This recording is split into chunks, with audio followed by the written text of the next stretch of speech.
Greetings and salutations, race fans, motorsport lovers, petrol heads, and to the huge live audience here at Vatswaye in Mainland. Guys, thank you very much for joining us. Really appreciate you all coming out. This is your cue to clap. There you go.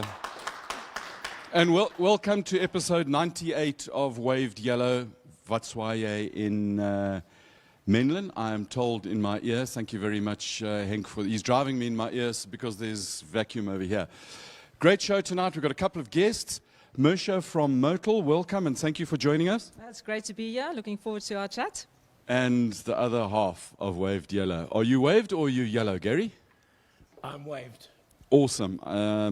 We shall do that. Are you waved or yellow? Gary, I don't actually know who or what I am at the moment. So we start off with a couple of things. Firstly, to my poppet, my angel, my darling, my baby girl, Lauren. It's her 4th wedding anniversary to Nicholas Preston. Today was a traumatic day, packing your container. Best of luck for the future. Congratulations for making us this far and many years of happiness and joy and love on your journey to the future. To Robert Spaniard, it's 2 years since Robert passed away. Started Spaniard in 1960, coincidentally the year I was born. Somebody got the memo from the other one. And he's been a great supporter, both of my brother and myself in our racing careers. So to Robert's family, we remember, we always will. And then also to Edouard de Freitas, who's the race director for WEC and ELMS. It's his 40th year as a race official. And the guys, he's the voice that you hear on the streaming in all the WEC races, full course Waved Yellow, and he's the guy who talks to all the team's race director. So it was a lucky weekend this last weekend. Martin Truex Jr. in the Toyota prevailed. He drilled everybody again.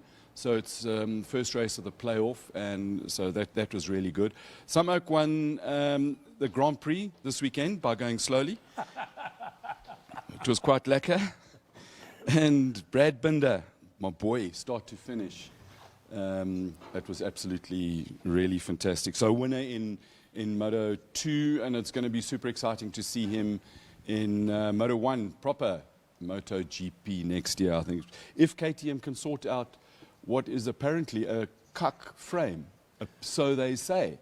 My feeling and my gut feeling says that they're going to take a lot of the development they've done on the Moto 2 bike and hopefully transfer it to the Moto GP bike. That's my personal gut feeling. Those that know and those that don't know have not told me that. It's just me. Only because they've managed to get the chassis or the frame to work with Brad. It's going to be fun and games to see. Of course, one of us will be shouting for, let me guess, it must be Suzuki, Mersha. We will be shouting for Suzuki because, we partners with Suzuki, have been for many, many years. So we're right behind Rins, and we're ecstatic with his win the other day. He's a bit of a maverick, so they say, along with Vignales, in terms of the way he has kind of taken the fight to. Everybody thought that Marquez was unbeatable. And I've got to say, everybody says Formula One's boring and predictable. MotoGP is even more predictable because that damn Spaniard keeps winning. No, I must say I'm a big Marquez fan, but even me now, when he's on pole, then you almost know that you're not going to watch the winner. You're going to see who's going to be second, third, and fourth. You know, it's the fight for the podium. So it is getting a bit boring. So it's always good when somebody challenges him on a race. Lucky to see things mixed up. And sadly, my man, the old man, the doctor, still got to win some races there, Brew. In case you've missed it, we're at Vatswaye. There's some serious cars. There's this one here. I keep wondering whether it's Mary Jane or Hayabusa, but we're going to talk to the guy who knows the story about this car. It's a GTR. It's one of the early fathers. There were a couple of fathers, but one of the early predecessors of the GTR. This is the thing that actually started a special race car, but it never won, and we're going to find out why. Gary, what else happened? You went lonesome. We went talking about Mavericks. You went off to PE for some races and G&H Transport supercars. Yeah. Interesting there with Charles Arangis overall. So there's 2 races. Arangis wins in the McLaren. Marcel Angel, one of our favorite old men from sorry Marcel, but one of our favorite senior citizens from the South African Endurance Series brought out his Ferrari to play, and then Franco Di Matteo recovered from being stuckend by Mackie Adlam in the I nearly said a bank, mobile supercars. So that was actually quite lekker. In the mobile supercars, Franco, he got pole, 59.4. It's quite a quick lap. Franco did a 58.2. And sadly... In the GT car. In the Porsche. Yeah. And then it broke. So it's more of a fast, and then it's got so much boost. They run about 3.8 bars absolute. And it's got so much boost, it blew all the pipes off. I joke. It's only got 1,000 horsepower, so it's not that powerful compared to somebody. We're going to talk to Gerardo, who's got a 1,200 horsepower GTR. And trust me, this thing makes your eyeballs flat. I know because I sat in it last week. Also, David Perrell, first race in the GTE Ferrari. For those of you, just a reminder, you get a standard car, then a GT3, it's modified lacquer, and then they modify a GT3 car even more, and it becomes a GTE car. So these are the things they run in European Le Mans, and it's hell of a lacquer. Nick Adcock was in the LMP3. He came 29th, and had a bit of an issue. So they were at Spa. It's a 4-hour race, and they battled to try and get the car to be balanced. Balance meaning that when it slides, the grip is balanced between the front and the rear, and between the high-speed and the low-speed corner. So high-speed corner, it was pointy. In other words, it turned in very nicely. And in slow-speed corners, it understeered like a pig. So there's something with the aero issue that they need to work on. But he's get there, and his words were, it's an absolute privilege to drive in that. So that was that. Unless you've got anything else that what happened exciting in your life, Gary? Rugby.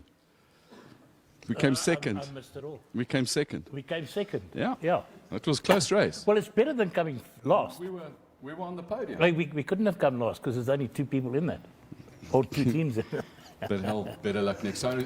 For a great experience, go to Penta Suzuki. And we were upstairs here, and it was actually very lacquer. I'm surprised the building survived. I'm led to believe, we left early. I'm led to believe that there was one hell of a party afterwards, and there was lots of discussions. But enough of that. Mersha, Motul. There's growth, there's new things happening. You've established Motul French company. Motul is a French company, yes. Started in 1853, so 166 years old. That's quite a long time, and based in Paris. It's got to be a real hard job going to head office. No, I must say, when we have to go to head office, we're in a bad mood because we have to go to Paris. And the story is that, or the reason you're here, is the new phase of growth of Motul, where you've got the French company investing in South Africa. You've set up a proper distribution network with the idea of what primarily? So the South African office, we look after Southern Africa, Eastern Africa, and Indian Oceans. So Motul has identified Africa as a good growth area. So the idea with this was to set up a office, and first an office, and then also warehousing in South Africa, so that we can actually support our distributors and our customers better by improving our supply chain and product availability. So there's enormous growth happening throughout Africa. Just to put in perspective, 5 years ago we were in 11 countries in Africa. We're now in 32. So there's continuous growth, and to support this growth, there's investment in supply chain by setting up local warehousing with the idea to also produce locally in the near future. Whereabout is your warehousing at the moment? So we have warehousing in Johannesburg, in Kempton Park and Jet Park. We also have warehousing in Cape Town, Port Elizabeth, and Durban. And the idea with this as well is for our national growth as well, to have a bigger national footprint, because our focus has been on Gauteng mainly, with growth in Cape Town and Durban starting now. But in order to support that growth and our customer base better, we need to make sure that product is more readily available, and the growth can support it. And you chose the most appropriate place in the world for your head office. The office is right at Kyalami. That's totally cool. Coincidence? Not a coincidence at all. So it was very well chosen. Kyalami is our iconic racetrack. So for a French company as well, they all know Kyalami. They absolutely love Kyalami. I must say our motorsport manager has been, behind pushing to get Superbike to Kyalami. He's a big fan. So when they were looking for office space in South Africa, it was like there's a business park on the track, so it made perfect sense. And there was space available. So, it's a great opportunity for us. Everybody that walks in there just immediately knows that this suits the brand. This is what it's about. We get to see the track and some racing every now and then. And also when we have events, and we can invite people there, they get to see a nice track and some racing. And Glad you brought up MotoGP because we are told, our sources say, research department, that South Africa is probably on the calendar for 21. Is it going to be in the first half of the season or the second half? I'm not so sure about MotoGP, but SPK for sure. SPK, it was 90% this year. But yeah, I feel confident that, so far our sources tell us as well, that there's a very good chance for SPK for next year. And of course, that will mean that MotoGP will hopefully follow soon. But hopefully the people with the money will invest in that and we can bring it here. It's quite funny, Gary, asking questions in a different way. And because you know what the answer that you want is. So if you put in something else, then it's, no, it's not that, it's this. Yeah. Thanks for that, Misha. Yeah, but so is this a point where I sit and wait in anticipation from somebody in and around that area to send me a little WhatsApp message? Well, they can. Frankly, my dear, in the words of, who was the guy who said, I don't give a damn? Some oak in a movie. Anyway, okay, so the markets that you serving, cars, bikes, boats, you've even got a garden range. We do have a garden range as well. So we have a garden range and an agriculture range. So you can use Motul in your motorbike, your car, your lawnmower, any of your garden tools. That anything with an engine you can put. So you could put Motul in. Yes, and we also have an industrial range. We say from when it's being made, the parts, to when you use it in your car, you can use Motul. And from a marketing point of view, you've chosen to support a couple of iconic series in South Africa. I think globally, Lamar, Dakar, Goodwood, all those really good things. But in South Africa, you've got Roof of Africa. And you've also got a brand ambassador thing where you take cool people like Richard Roots and he spreads the good news for you. Yes. Richard is our ultimate brand ambassador because, he races cars, he races boats, he rides a bike as well, and now he flies a microlight too. So we don't have any oils for aeroplanes, but Richard is the ultimate. He's passionate. It's one of our values. He really is a passionate guy, and he just he lives the brand and the lifestyle, and he ticks all the parts that we look after. Moshe, do you supply him stickers in big piles like this? Because it seems that anything that he touches, he just plucks a Motul sticker on. Yes, I must say, no, Richard definitely has, we always say, he's got Motul running through his veins. He's got some 300V in there, and he does. We don't. He gets the stickers from us in some way. If Richard sees that something new is available, we get the WhatsApp, and he's like, what's going on there? I need a helmet bag. We got that one. Send the memo, Richard. You owe us. Hey? Right. Gary, you've got some stuff. Reggie says, hello, Motel Mama. Hello, Reggie. I thought that she was Shock's mama. No, not his mama. I'm something else, but not his mama. Justin, we know you're watching. We know you there. We see you. Our sources say, is he still babysitting?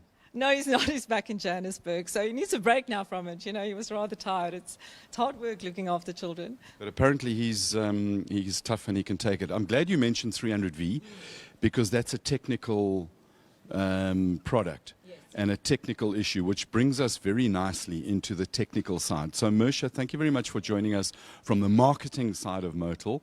And can you please go and mingle with the guests while we do a quick little swap? Thanks for joining us. That was wonderful. Thanks for being here. Thanks, guys. Cheers. awesome how, Gary, we sit and we talk about stuff, and then people come and chit-chat and all the rest of it. So if you've got some other questions... Well, just a lot of guys saying hi. So to Candace Schmidt, to Mark Berger, and to Graham Cooper, good evening to all you guys. Thanks very much for tuning in and welcome him. Mr. Justin is sitting there and he's got one of these smiley faces with a, saying nothing type face. His lips are zipped. Yeah. And with that swift change. It's amazing how stuff just happens. Taki the Greek, how are you? I'm really good, thanks, and yourself? Excited for this. Fantastic. So I tried earlier to pronounce your surname. It's Hippocrates Georgiades. Yeah, Hippocrates Georgiades, Greek descent. Yeah, quite a tough one, and then just a nickname to make it a bit easier for the people around. They call me Taki, all my friends, all my colleagues call me Taki. Is that Taki the Greek or Taki the shoe? Taki the Greek. Right, Taki the Greek. Get a flatty after the show. I'm not stepping in. Nobody's hit me yet, but hold my beer. We had a couple of great ideas about that. So Taki, you are a chemist by training, by profession, by education. Yes, that's correct. So I've got my BSc in chemistry, and I'm an avid racer, motorsport fanatic. And earlier this year, Mercer approached me and offered me a position at Motul as the new technical manager, and it was a no-brainer putting two passions of mine, chemistry and racing, together, and to form part of a company that's so passionate about racing. It was just, I immediately said yes, and we went ahead, and it's been awesome. It's been 2 really, really busy months, but I couldn't ask for anything else. Kind of lacquer when your passion becomes work, or somebody pays you for your passion and then they call it work, you just call it fun. But just to go back with oil and stuff, what is the main difference? Look, oil makes things slippery and just keeps metal apart, apparently. But what is the difference between a natural oil and a synthetic oil, and what's the correct terminology? Because I'm a bit doff when it comes to this. So with oil, you've got your mineral oils, your synthetic oils, your semi-synthetic oils, and it really becomes really complex. I mean, until you really get into the industry, lots of people just see oil as oil, and that's why Motul's got a big drive towards a concept called Motul School, that we will incorporate people and actually educate about it, because oil isn't just oil. There's so many aspects that go into it, and with modern engineering and all engines are getting so much more precise. Putting the right engine in your, the right oil in your engine is really, really important. And like in modern cars, you're looking for a synthetic oil because you want to reduce the friction yet keep the protection of the oil. So, in a small gap, you spoke about tight tolerances. Let's just take, say, a crank running in a bearing. This 50-year-old Datsun behind us. Awesome race car from its time. It was not quite a supercar, but a serious car. But it ran with bigger clearances between the bearing and the crank. So at the time they would have used a mineral oil in it because it's better at bigger gaps. And just help me if I'm right. And a synthetic is better at smaller gaps and still maintaining the integrity of the film. Yeah, so that's the bigger concept behind it. There's a lot more that goes into it, but yeah, when you look at your vintage cars, I mean, that's why Motul's got a classic range, and then they've got specific products for the modern vehicles. But going to your vintage cars, generally a mineral oil is required, and that's why we keep the classic range going, and we always look at new ideas with it, because your older cars generally have more wear on the engines. They've been around long, and the engineering back then wasn't as precise. So you've got larger gaps between everything. And to actually keep your protection ideal and to fill those gaps, you have your mineral oils that are a bit thicker. And if you swap over to synthetic, you've got a much thinner oil generally throughout, and you can pick up some form of leaks across the engine. As well as new modern lubricants also have other additives required for the modern cars that could be detrimental to the vintage cars because they won't have the same form of gaskets. And there's so much... Just quickly on the gaskets, the mineral oil, it can be quite harsh on gaskets, whereas the synthetic isn't, or is it the other way around? What's the story? Yeah, it's a bit of a... Yes, there's 2 ways to it, but yeah, the mineral oils work with the old-style gaskets, the paper gaskets, they aren't aggressive towards that, and they work with that. Whereas with the modern gaskets, you get much better sealing on the car, and you can use the thinner oils without having leaks. And with your old cars, you might have cause damage, or you might have a damaged gasket, and the thin oil could seep through. And what is a semi-synthetic oil? Is that like the best of both worlds? Like Top Deck, where you've got the other chocolate on there and you've got the lacquer milk, and so you bite the one off, and then you get the nice bitterness of the dark chocolate? So semi-synthetic is pretty much in between the two, depending for the use, but semi-synthetic is a mix of your mineral and synthetic oil. The ratios are never precise. Every manufacturer will have their own. You get so many different names or so many different like trademarks that you got your semi-synthetic, which almost tells you what it is. Then Motul's got a trademark called Technosynthese, and that's our registered semi-synthetic oil range. That just rolls off the tongue. Technosynthese. You know, Gary, it's like the French. They've got style. I mean, it's just unbelievable. Yeah. It's like, what's that stuff where you make the burnt chocolate, Mersha, or the stuff with the burnt chocolate? I mean, the sugar on the thing that you mud with a... Yeah, but you mud it with a spoon and it tastes lacquer. What's that stuff called? Creme brulee. What's it? Something synthese. It's just lovely. Yeah, so that one works out really well. But then, like, you've also got a whole lot of things fully synthetic, and there's no law. Is that like plastic? No, so fully synthetic, there's no law saying it has to be 100% synthetic. And fully synthetic, you can't tell what the quantity of synthetic and mineral is. So that's just the advertising mark again. And that's why Motul's decided to go with 100% synthetic on all our synthetic products. Then you know as a customer, this oil that you're buying is 100% synthetic. Because you get rules, the API rules that says in order to call something this oil or that oil, it got all these standards that America came up with. So that's basically like the entry standards into the Olympics. And then, you can get down at your local spares shop. Should we not mention who they are? You can buy 5 liters of synthetic oil for about $150. Now, 5 liters of premium race car oil isn't $50. But I guess the difference between the one and the other is that one works and the other one doesn't work so lacquer. Yeah, so the best way to answer that would be our 300V range. Motul's got a 300V range, and if you look on the bottle, you won't have any specification on it, because the goal of that oil is purely a racing oil. It's to gain maximum performance out of your car while keeping the protection qualities that you need, the anti-wear qualities that you need. And like a oil like that is a lot more expensive per liter, but you're really at the peak. Like you're saying, the Olympics, these are the guys that qualified, and then that's the guy that's winning. And that was the goal for Motul, and that's why they're involved with so many other race teams, and they do so much R&D at the races with the race teams, because that product gets researched on the racetrack, and anything learned from the racetrack gets brought over into other ranges, and that's how Motul drives the research behind the brand, and they're always looking at creating something new for some new aspect of the market. I've got a question for you, but we're going to get to that. You with us on Waved Yellow episode 98 from the basement, the man cave, huge live audience. They're being so good. This is, I almost feel like a school teacher when you say to the kids, keep quiet. But there's a live audience, and they will make noise, and this is the power of where we go. When I raise my hand, watch, they'll make some noise.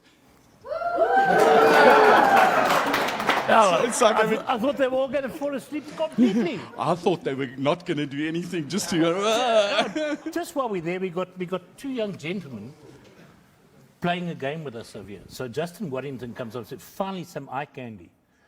And Reggie, Thank you, Justin. I appreciate it. And Reggie, I always knew you had a soft spot for me. And Reggie says, definitely not Gary and Colin. Reggie, That's we'll find you on a hill. Ons sal praat, seun, ons sal praat. So the basement of Vatswaye, underneath the Penta global headquarters of their Suzuki brands that really do some well. We've got some really cool guests. So if you've got questions, comments, or queries or anything like that, put them in the comments, and Gary will take note of them. And if they're nice, he'll repeat them. If they're not nice, he'll mail you a year's supply of cement pulls. Take 2 in the morning and harden up. So the hardest environment I know for an oil we're all race fans and we love going to race weekends and we think that running race cars is harsh. But when we're not at racetracks, we're in the garden. And a Briggs & Stratton petrol lawnmower has got to be the hardest environment because it runs incredibly dirty. The air filter never gets cleaned. There's no oil filter. If I came to you, recommend me an oil to put in my Breckenstein so it doesn't staan and it doesn't break. Yeah, so when it goes to that range, that's why Motel's specifically developed a gardening range. Because, yeah, it's a great question, what oil? You walk into the shop and you grab the oil off the shelf and you think this can work. And that's why creating the garden range, you can walk into a shop that stocks Motul oil, and they'll have a range for your specific engine and what your use is. And like you say, those are the things that you cut your grass and park it, and 3-4 weeks later you cut your grass, park it. You never take care of it, never clean it, don't worry about filters. So that's why there's a specific lubricant made for that. And I believe they've also got a whole lot of cleaners. Taki, thank you very much for joining us. We're going to do the seat swap thing. I don't know what's going to happen next. That's why we call it waved yellow, because you never know what's going to happen. Be prepared. Thank you very much for joining us. It's been a pleasure learning about some oil, and I hope you can Motul educate me sometime in the future. Thank you very much, and thank you for having us on the show. Awesome. Gary, do you see how they just slide in and slide out? Well lubricated, eh? I'm getting worried about Fani Sports. Why? He says that the bullies are even better in real life. Yes, I wonder what he really wants. Now, hold on. What are we doing this Sunday? This Sunday we're going to Krugersdorp. No. Oh, Sunday, yes, we're going to Krugersdorp. Sorry. Gary, I'm trying to catch up on you need to focus, bro. Sunday, day after Friday and Saturday? Krugersdorp. Because Friday and Saturday is the track N4 National Champion Rally. By saying that was a Krugersdorp, yes, because this car behind us is not going up the Krugersdorp hill, but we're going to talk to somebody who can tell us a little bit more about this, this car. So Friday, Saturday is the track N4 Rally. It is in Babsfontein. Babsfontein, yeah. Babsfontein. And very kindly, Suzuki Menlyn have loaned us a vehicle. I'm hoping, Gary, they said when they agreed that it was going to be a Jimny, but I believe they're selling so many Jimnys, there are none left. So do you know what? My favorite styliest, chickest, funkiest car in the world is a blue Fani. Are you listening? Is a blue Suzuki Ignis with a white roof and black wheels. It'll make money. Well, what I'm happy about is those things come with such narrow wheels, we can actually enter the rally with it. Don't say things like that, Gary. Okay. Why is Fani here? Yeah, no, he's listening. He's online. I mean, you know that. And on that note, Jonas, welcome back. Thank you for indulging us again. I'm glad. I got really worried when you walked in because I didn't see a GTR badge, and that's just so unlike you. Well, that's why we parked one in your face. Jonas? Sorry. Subtle as ever, eh? Well, it seems to be a common thing nowadays that we crash some of your parties. No. Yeah, You're more than welcome. So just this thing here, what was its name again? Akasuka. Hayabusa. Yes. Akasuka, which means damn fast. It means box skyline. Okay, fine. Okay, box style. And this was a car, it's a two-door. It's box, it's got a 6-cylinder, 2.6. Okay, also I got it wrong again. Gary, I want you to talk to the research department. The notes they gave me are wrong. Can you just schedule a proper meeting with research? Okay, so it's got a straight six. Am I right there? Tell us more about the motor. Yeah, so it was developed in 1969, 2-liter straight six inline with carburetor, so normal aspirated. Developed 118 kilowatts. And at the time, in the late 60s, it was the first Japanese car to reach 200 kilometers per hour. So this thing's even older than I am. I mean, I'm older than that thing. I don't know, honestly. It's scary. Jonas, exciting stuff coming up end of November we were just talking, Mersha, with the officers at Kyalami. Really, I'm so looking forward to the cars coming to the Kyalami 9-hour. If you haven't planned for that week of the 9-hour, do yourself a favor, get going now. It's going to be unbelievable. This is a World Championships, effectively, of GT3 racing. And Of the probably 35 cars, Gary, we count now with some hot news that was off the press that apparently we're not allowed to tell anybody. Again, But or still. we are told reliably that there's 32 South Africans entered, and one guy who's busy talking to his bank manager at the moment, furiously, to see if it'll be 33. We hope that he does come right. Now, Nissan, there's 2 GTRs, and appropriately, they come with a Chinese team. Yeah, strange enough. So the team owner is Chinese, but it's KCMG is the team name, and but they will be backed by Nismo. So we will have the team arriving in middle of November. The cars arriving on the 11th of November, and then it will go to our partners Redline. Terence Marsh, Redline Motoring Experiences. If you ever want to drive an off-road car, phone Terence. He'll talk to your bank manager and make stuff happen. Yes, so Terence was nice enough to allow us to use their facility in preparing the vehicles. So the cars will be shipped there and some extra parts. And yeah, we'll probably do something before the race event, some exclusive preview of the cars and get some of the VVIPs to view the vehicles. Well, can we make an offer just to sort of record all of that for you, just so that, their memories can go down in history? Well, so far, GTR and you guys have been synonymous, so I guess we will have to do that, yes. Talking about GTR and us guys, how's my white car? It's sold. Bastard, who bought it? I don't remember receiving an invoice. I was really trying to invoice you, but we'll rather give you a new car. Awesome. Gary, I want the 2020, the mid-engine one that's coming. So we would just, everybody online over there, you can see me been flashing up some of the pictures of the Nissans. That is a type of Nissan GTR that's going to be coming to South Africa. And as you're saying, supported by South African teams. When I say South African teams, South African workshops, etc., etc. So when you guys get to Kailami, root for the Nissans as well. It's all part and parcel of the South African game. And the Bentleys are in another South African workshop. The Bentley's in a Toyota workshop, apparently, we are told. That's kind of cool. Yeah. Because Glyn and... anyway, another story. But we can buy these cars, can't we? Yes, so... They're going to... So the proper GD3 race cars, they're coming in, they're going to race them, and then hopefully we can buy them. Yes, so both cars are basically, it's end of series. So both of them are 2018 spec cars. They still run the stock standard or limited engine, 550 horsepower, mid-engine with a sequential box. It's a mid-mount space frame. So it's the best you can get, and both cars will be available for sale after the race. And then we also have option of actually a Motul branded 2016 car that's sitting in Germany that's also for sale.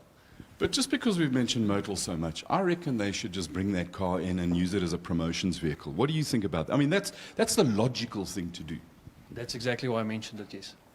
So maybe you should have a word. If you know somebody at Motul, give them a shout and they can bring that car in. And apparently I've been told that it's got lots and lots of horsepower. And then Basil. Basil says to me he can make it go even faster from NX Gen. Yes, the NX Gen crowd are very good at building very strong cars. They currently have the fastest cars on the top 40 list for South African fast cars over a kilometer. But I saw that, but there's a top 300 list or a 300 list.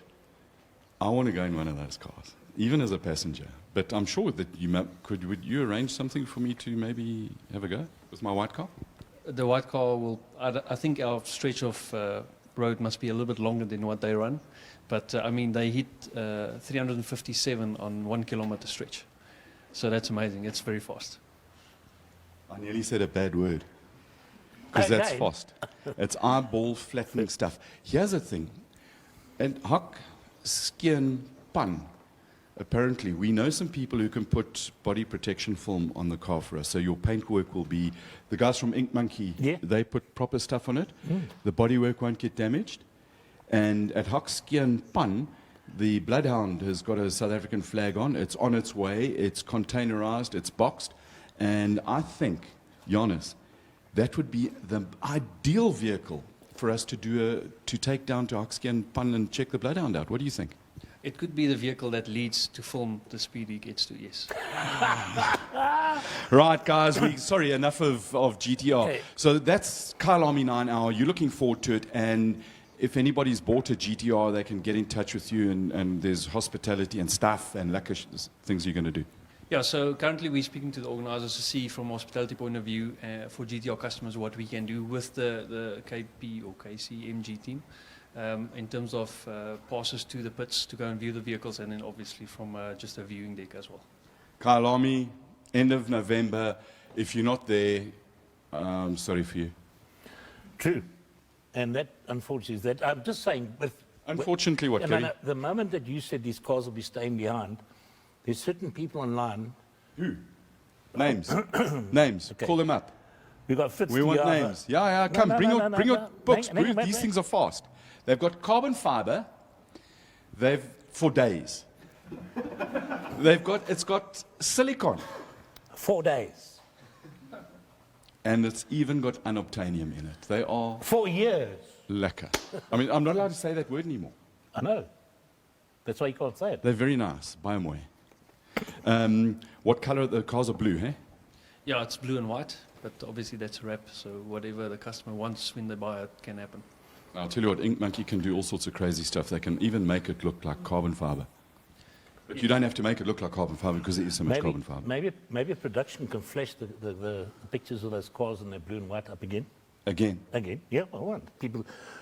But we've got a full show. Yeah, we just a Jonas, how's sales going of the 50th anniversary edition of the GTR without the sticker on the back of it? Yes, so look, the climate in terms of car sales is very tough at the moment. So we did deliver most of the cars that we brought in so far. So we're doing a lot of promotion on the cars as well. So we're still hopeful that we can hit the target we need to reach. But yeah, it's very tough at the moment, to be honest. But if it was easy, then everybody would do it. So the tough separates. We've got a specially branded waved yellow cement pulls. Would you like some? No, thank you. Because you're hard enough as it is. No comment. Guys, Jonas, thank you very much. The challenges are out. Mark Yeah. Berger challenges Gazzo to buy one. I wish I knew who Gazzo was. But so, Gaza, brew. Gazzo, so Let's make there's it one happen. going up. Throw them. Yeah? I know that Reggie's, It's not a lot. Yeah, I know that Reggie's going to make a phone call to somebody in No, but- Motul and saying, I need. No. Right. Jonas, we're going to talk to some of your customers. So thank you very much. Can you go back and join the crowd and just put the word out there how well behaved they are? We're really proud of them, and just put the word out that it's damn fine audience you all are. Thank you. Gary? Just a quick one. Always it's a quick one, eh? Yes. Actress said to the bishop. Peter Bell came online. He's just reminded us of some details for the rally this weekend. That's the Track N4 rally is in Bronkhorstspruit starting at Willem Prinsloo Museum on Friday. And the stages are located on the outskirts of Bronkhorstspruit and on the Willem Prinsloo Museum property. So all of those of you who want to come down and watch the rally, it's just outside of Joburg and near to Pretoria. Come watch, because you'll be able to see the South African champion in action. And potentially the next South African navigation champion will be in action. Now, the 3-time South African champion is Guy Bottrell. He'll be pinning it, because he's got to try and get Mr. Lacey into the navigation championship to win that. Okay.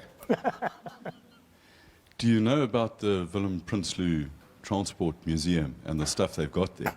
No, but It's actually the agricultural museum. I'm sure you get They even have mampur, and they have music. And the best part about going to Bronkhorstspruit is that they've got a kids area. So you can put the brats there, and then you can go and play with mommy in the mampur and watch the racing cars, and it's lekker. Tell you what, it's absolutely fantastic. in reply to your answer to, or your question, can you go for a ride in this car? Paul here replies, Colin needs a babysitting seat in that car. Paul. You know, Paul, we love you too. We'll talk. But I want to talk to Gerardo. Kamarat. I'm going to ask him to say it because all these Greeks. I'll tell you what. Now, Gerardo, Yes, sir. welcome to Wave Dealer. And just help me with the surname again. It's Camerata. Camerato. It's not, it's half. Italian. Molto bene. Bellissimo. Mechanica? Not Yeah. Okay, so Gerardo is the reigning champion, the king of the hill of the Krugersdorp hill climb. Krugersdorp, wonderful town, almost as nice as Benoni, but it's on the other side of the world. Krugersdorp hill climbs this weekend. You've got a 1200 horsepower Skyline that flattens eyeballs, and you king of that hill. What is the maximum speed you got up that hill? It's actually a 700 horsepower car. Yeah, that's what they all say. No, it is. It's got an Alpha 7 conversion from NX Gen, and tops out on the stretch before the first turn, before turn one, tops out at about 180 km an hour. And those two hairpins, many people have discovered there's an airport at the top there, and they think that those corners are the launch pad of the airport, and they go off the edge. They grab your attention far more than some of the other corners and hill climbs in this country. Look, the hill climb is very, very technical. It's not suited to a lot of power. You need a good handling car, and you need grip. But yeah, those two hairpins, very technical, very slippery. If you come in too hot, you'll fly off. So In case you haven't worked out, we're talking about the Krugersdorp hill climb this Sunday. I'm led to believe, the sources tell us, that it'll be the 29th of September. If you want to go and watch, have a go at it. We're going to be talking to the organisers just now. It's run by the VW Club of South Africa. Gerardo's the champion. You, of course, have entered again. Any special setup you do to your cars, fancy tyres, stuff like that? no, not really. Just semi-slick tires that are what I run on that car, because normal road tires are just useless for it. Just shades them to bit. Nothing really. No preparations on it. It's going straight there on a trailer. On a trailer. That's always nice to know, because my brother always says to me, it's a good day racing. We drove the car into the trailer. Yeah, hopefully it'll drive on and drive off. That's part of the fun and games of getting to a race. And do you, from a focusing point of view, when you're going up a hill, you've got, as Eminem says, you've got one shot, and you've got to focus. How do you get tell Gary how you focus. I play music in my helmet, and I just switch off for a minute or two before the run starts. That's the only thing that gets me to calm down. What sort of music? Anything that goes at the moment, but something fast-paced to get my heart racing. Awesome. Well, good luck, Gerardo. Thank you very much for joining us. We're going to try, and you see, luckily our production department gave us some notes. So, and makeup gave me some eyes. Can we ask you to talk to Sebastian and get him to join us? And thank you very much, and good luck for the race on Sunday. We're going to be streaming it on raceday.tv. It's going to be unbelievable. The guys from Vatswaya are apparently going to take a whole lot of things there. Their catering department, I'm told, is going to, they make all sorts of lekker stuff, pancakes included. Reggie, Sasha just joined us.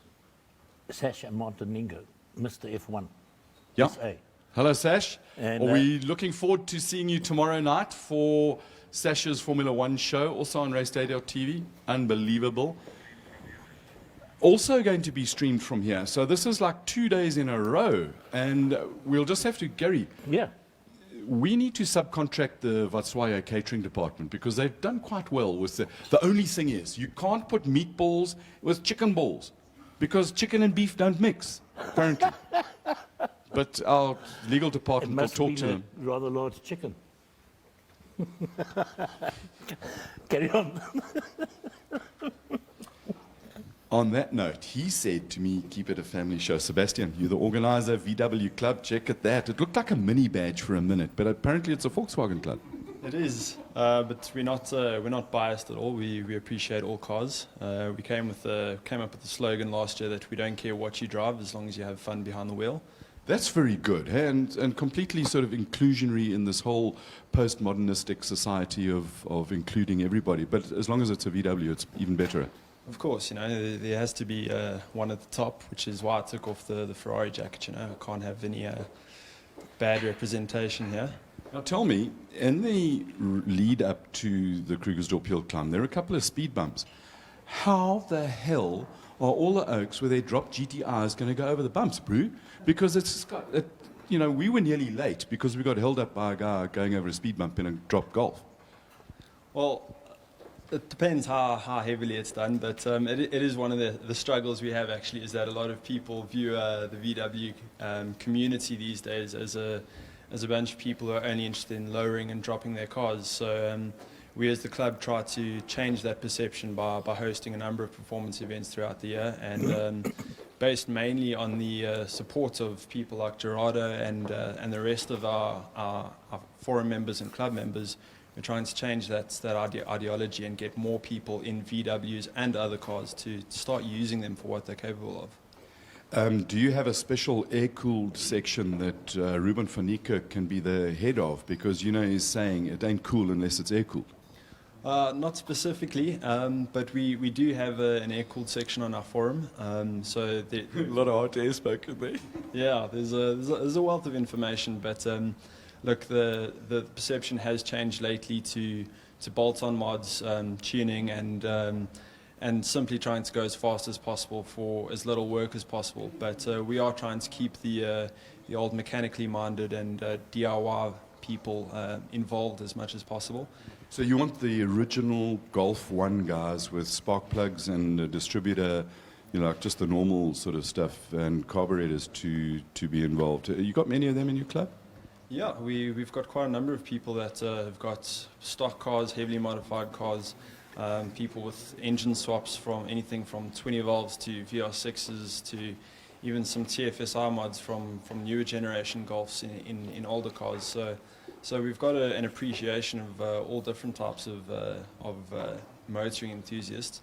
But yeah, the ones that seem to be the most passionate are generally sometimes the ones that are the most old school. An original 3-door Golf 1 GTI. Awesome, awesome car. Yeah. It's light, quick. And understeery as well, which makes it fun. Yeah, we just pump the back tires up and then it oversteers. So this is the second year you organising the Krugersdorp Hill Climb. Entries are open if for all of those people, Richard Rutz, for instance, might want to enter. Kyle, Yeah. in his, it's a road car. His Bell & Ross GDR is a road car. If they want to enter, how do they enter and what's the story?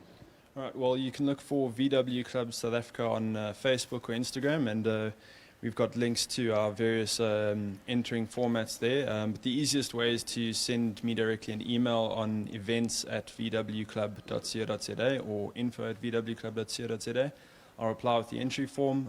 You send me a proof of payment and that completed form, and you're in. For members, it's 200 Rand. For non-members, it's 300 Rand. So it's one of the most affordable motorsports events out there. Awesome stuff. So Henk will put the stuff, the details on the page, and go click, click, pay, arrive. And you should aim to be at the base of the hill sort of around about 8 o'clock on Sunday morning, because there's a compulsory driver's briefing. You're not at the driver's briefing, you ain't going up the hill. And of course, safety is a big thing, so you've got to wear seat belts, long sleeve shirts, crash helmet, correctly fastened, that sort of stuff. Yeah, closed shoes, long pants, long sleeve shirts, and helmets, and of course windows closed at all times. And the vehicle obviously has to pass our scrutineering, which is basically just ensure that it's road legal, no oil leaks that could hurt anyone who comes up after you, fasten battery, the normal stuff. But we're not too stringent on as a JMPD cop might be. Could something that's just going through my mind? Could something like the Kraken, Franco Scribanti's car with a T-tray on the front, could he bring that out there? Unfortunately not. We have asked the municipality if we could have non-road legal cars there, and their only criterion for this event was that the vehicle had to be road registered, have a license disc and or a license plate in order to compete, as it is still a closed street circuit and there's no runoff. So yeah, we're trying to avoid cars that are capable of exceeding 200 k's an hour on that first little stretch, just from a safety point of view. But we are lobbying to get that changed for next year, and hopefully next year we can have more classics and more high horsepower cars as well. You mentioned the Krugersdorp municipality, and they've just gone up in my estimation because they like motorsport, and apparently there's full buy-in by Krugersdorp municipality, and they want to make this thing bigger and better and more. Get back the K-Dorp Hill Climb as another enthusiasts marquee event on the calendar. Yeah, absolutely. It's got a rich history. The hill climb's been happening since the 30s, and most recently it was a staple of the VW Club performance calendar. And then around 2015, 2016, that focus started changing more towards the stance thing, and we sort of assumed that other clubs would take on the mantle and bring the hill climb or carry on the hill climb, and that didn't happen. And immediately when we started looking at people who were interested in seeing it come back, we discovered that there was already a Facebook page called Bring Back the Krugersdorp Hill Climb. So the community is heavily invested in it, and a lot of our motoring fanatics around the country, even some as far as Cape Town, are interested in coming here and trying to beat the hill. And the municipality has given us their full support. They've given us obviously a lot of paperwork and a lot of red tape, which is why this event happens late in the year. But it's only from a safety point of view and to make sure that everybody who competes and spectates is well cared for. Something I've worked out with race officials and municipal officials is that officials got to official. And if they don't make paperwork like for days and chop down forests, that's why the Amazon's dying. Not because somebody had a briar there and chucked a coal out and then there was a bit of a fire. It's because officials make rules that come on paper. So you've got to have a file and a safety plan. What happens what's a safety plan? If the poo hits the fan, run. No. We try. If a car falls off the mountain, sorry for you, Brew, you're out of here. Well, we try to expect the worst and hope for the best. So we always prepare. How old are you? Because that's words of wisdom coming from, my wife had it, the ex-wife had it the other way around. No, I'm 26 for a matter of record, but I've got a very wise father who inculcated a lot to me. So I try and think ahead before I speak. And What's that like? I'm trying to. I have foot and mouth disease because I put my foot in my mouth sometimes. Sometimes my head just goes. My mouth goes there without thinking. But so nice to meet somebody who thinks before he talks. yeah, don't worry. There are bits of my life where I let loose like a completely impractical car. So What, like a Mini? no, like a stanced, useless piece of rubbish Audi. But an Audi is also the car from the Germans. And that come from the bigger as the other German. Ferdy's grandson was the guy who pulled together a couple of useless German brands and then had an even bigger useless German brand until he just crossed an Audi with a tractor. Yeah, look, I'll be honest. Part of it is sort of that representation thing to show that we don't really care what people drive, but it's also Audi is one of those brands that doesn't really hold a lot in terms of resale value. So for me and someone that likes to tinker with things and to modify things, it's a lot easier to break something on an Audi than it is in a VW because. Excuse me, his views do not reflect the views of the management and the staff of Waved Yellow. We take no responsibility for any of the views and slanderous comments made against any manufacturer. And if you don't like it, do yourself a favor, write to there is a bit of a problem with your attitude at whogivesadamm.com and they will sort it out immediately. But for the record, we do like Audi, especially GT3 LM yes. Audis, Yes. because that brings us Sebastian. You've brought us very nicely. Thank you for that. Krugersdorp Hill Climb, Sebastian's your man. Just tell us that address, that Facebooky thingy. Enter. It's fun. Okay, so you can search VWCSA or Volkswagen Club South Africa on Instagram and Facebook respectively. Alternatively, if you'd like to get through directly to me, it's events@vwclub.co.za. Events@vwclub.co.za. Sebastian, thank you so much for joining us on Waved Yellow. We will see you at the Hill on Sunday. I think it's absolutely awesome. Gary, that's what we're doing for Sunday. Yes. Thanks, Bree. So what's happening now? Friday we're going to the track. You mean we've got our work cut out this weekend? Friday we're going to the track N4 rally at Dronkforspruit. It's absolutely brilliant. Rallying has gone through a bit of a rough patch, but the cars are kind of quick. They might only be 1600s and sound go me. But It takes immense skill to drive a car at some of the speeds that these guys do. And even George Smallberger is going to be there. Hopefully he'll be able to keep his bonnet down. The other thing that we're doing, Gary. Just while you're on there, Yes. talking about Audi and all that sort of stuff, and before we go into talking about the boys overseas, Sasha just popped a question for you. Says, "Hey Cole, thanks for the punt. Tell us about the 9 hour. Tell us how the 9 hour is going to work for spectators, please." Okay, so I've heard a whole lot of stuff. And, oh, I'm not going because I can't pop my car inside. But actually, it's world class. This is the top international race stadium in South Africa. The track is absolutely world class. They are building special spectator areas. And when I say spectator areas, it's not just a grandstand. They're going to be 4 or 5 entertainment areas, pit stops they're calling them, around the track. So they're very big grandstands. And around the grandstands, there's food, lots of proper, clean toilets. So you can take your girlfriend, significant other, and or whatever. The kids can come along as well. And at each of these pit stop areas, at a corner, you've got your grandstand, you've got your food, you've got your toilets, and a variety of food. Yeah. And it's a party atmosphere. It's a not so much party, but festival. It's being cool, being happy, being nice around racing cars. And then, so now you've got to park and ride, and you park outside in a safe area, and you catch transport into the thing, or you walk. Walking is good for you. It changes your attitude about a whole lot of things. So you walk along and you come in, and then you're able to go from corner to corner around the track. It's 9 hours, so it finishes at 10 o'clock at night, which means that it starts at, guess what, Gary? 1 o'clock, I think. I'm hoping I'm right.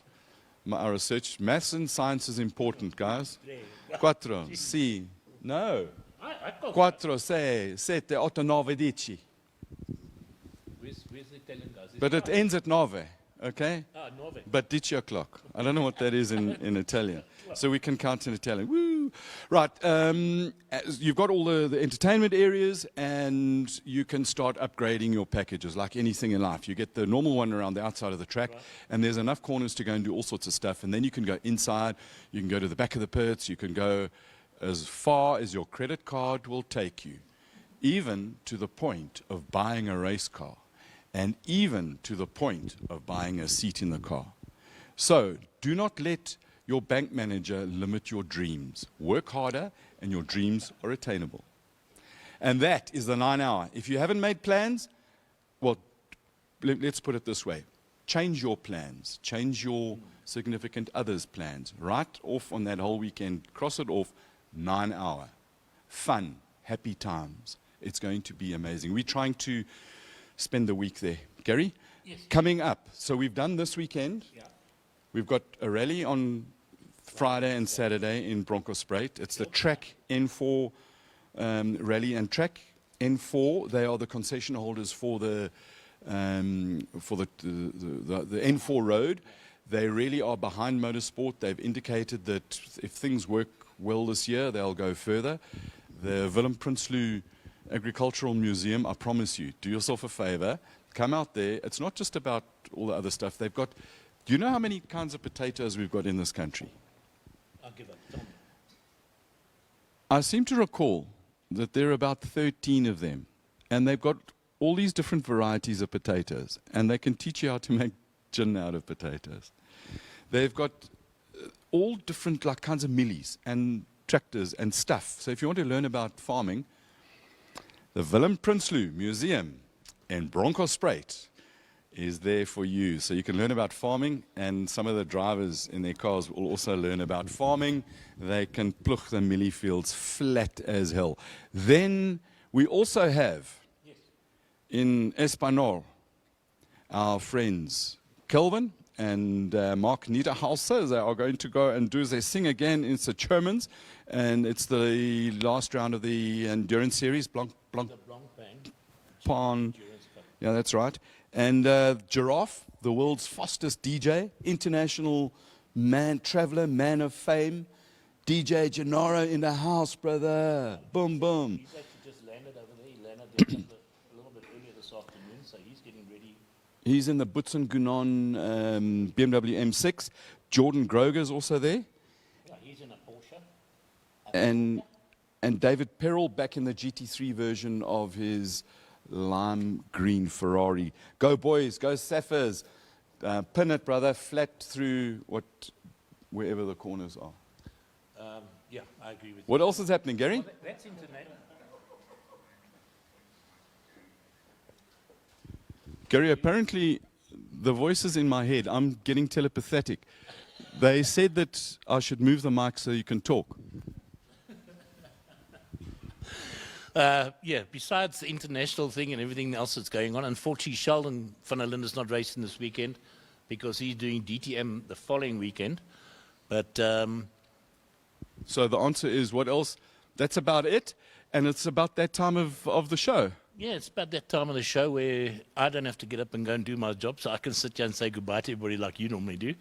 And all of those who put comments online, thank you very much.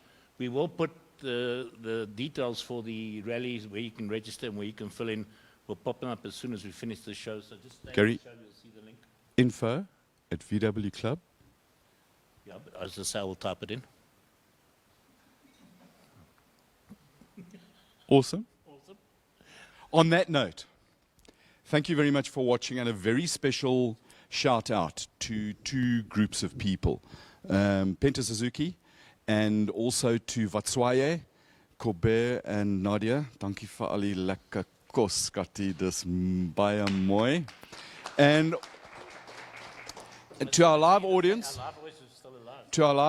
they are alive. Those of you who've stayed to the bitter end, thank you very much. To the Motul people for joining us. Moshe and Teki, thank you very much. And to our man in the booth. There is a booth. There is a controller. There is production. Henk, Esther, dankie vir daai. On that note, thank you very much for watching us. Join us next week for episode 99 of Waved Yellow. It is going to be at the higher ground, our last episode from the higher ground ever, while we move to our new studio in Woodmead for episode 100 on the 3rd. Thanks a lot for watching from Gary and I. Join us next week. Be fast, be safe, and be good at it. Cheers.